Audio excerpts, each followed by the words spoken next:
To GCZ a dneska to bude Vektora. Vlastně je to takový jumper, ale nejsem tu sám, jsem tu.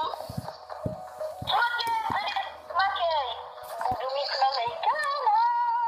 Jo, když tak si můžete kouknout i na Matějovu kanál Mates.cz, on ho teďka dělá. No. Jo, Mates to teďka dělá. Ne, já se omlouvám, že spadla kamera. Dáme první level, jako na začátek. Vlastně spočívá to v tom, že vás honí a vy musíte utéct. Takhle.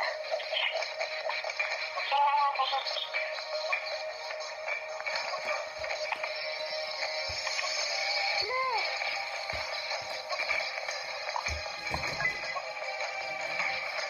Jdeš? Ne, mně se to načítá.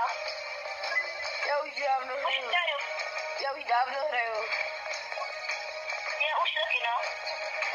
Já vím, skok.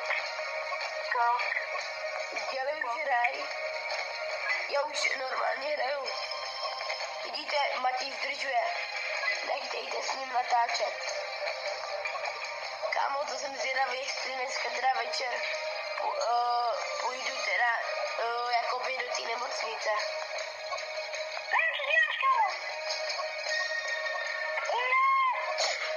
Co já? Chytil mě v prvním levelu. Co, ty jsi trapnej, já ho teď dám. Vidíte, jak je Matěj trapnej?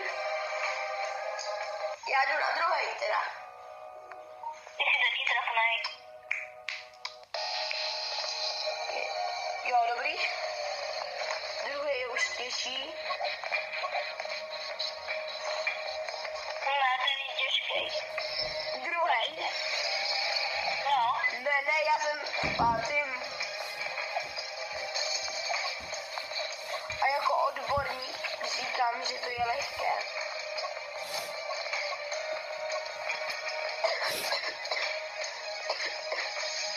Ježiši, on se mi tady sklouznul, když se má rychle rozeběhnout, to je tatar. Ach jo. Nechtuchu, co to dělají tam prázdný.